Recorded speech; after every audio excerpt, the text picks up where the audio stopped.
ஜம்மு காஷ்மீரில் பாதுகாப்பு பணியில் ஈடுபட்டிருந்த காரைக்காலை சேர்ந்த ராணுவ வீரர் உடல்நலக்குறைவால் உயிரிழந்த செய்தி அறிந்து அவரது கர்ப்பிணி மனைவி கதறி அழுதது கான்பூரை கலக்க செய்தது. காரைக்கால் மாவட்டம் நிரவியை சேர்ந்தவர் பிரேம்குமார்.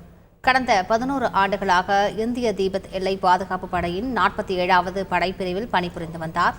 கடந்த 6 ஆண்டுகளுக்கு முன் செவந்தி என்ற பெண்ணுடன் திருமணம் நடந்த நிலையில் 5 வயதில் மகனும் 5 மாத கர்ப்பிணியாகவும் செவந்தி உள்ளார். கடந்த செவ்வாய் அன்று இந்திய சீன எல்லை மலைப்பகுதியில் அதிக உயரத்தில் கண்காணிப்பு பணியில் ஈடுபட்டிருந்த போது திடீரென உடல்நிலை பாதிக்கப்பட்டு பிரேம்குமார் இரத்த வாந்தி எடுத்துள்ளார். தொடர்ந்து ராணுவ மருத்துவமனையில் அனுமதிக்கப்பட்ட பிரேம்குமார் சிகிச்சை பலனின்றி உயிரிழந்தார். அவரது உடல் விமானம் மூலமாக திருச்சி கொண்டு வரப்பட்டு அங்கிருந்து சொந்த ஊரான நிரவிக்கு கொண்டு செல்லப்பட்டது. ராணுவ மரியாதையுடன் பிரேம்குமாரின் உடல் இன்று நல்லடக்கம் செய்யப்பட உள்ளது.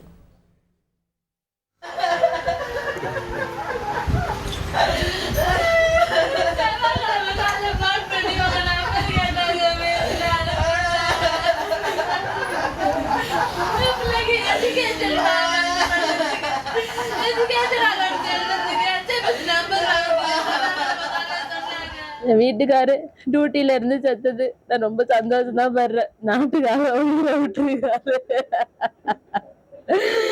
அவங்க சொன்னாங்க 15 வருஷம் சர்வீஸ் ஆனாலும் 60 வயசு வரல அங்கதான் வேலை பார்ப்பேன், நான் வர மாட்டேன், எனக்கு அவ்வளவு பிடிக்கும், நான் வேலையை ரொம்ப ரொம்ப ரொம்ப ரொம்ப பிடிச்சி வேலை பார்க்குறேன். என் பிள்ளைய இது நான் உண்மையா சொல்றேன், என் பிள்ளை நான் ஒரு ஆபீசரா அதே டிபார்ட்மெண்ட்ல அதே ஐடிபிபி டிபார்ட்மெண்ட்ல பார்க்கணும், என் பிள்ளைக்கு நான் சல்யூட் வைக்கணும்னு சொன்னாங்க.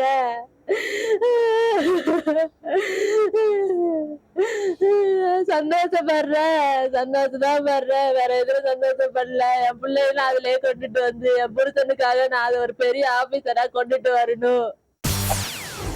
செய்திகளை உடனுக்குடன் தெரிந்து கொள்ள உடனே சப்ஸ்கிரைப் பண்ணுங்க.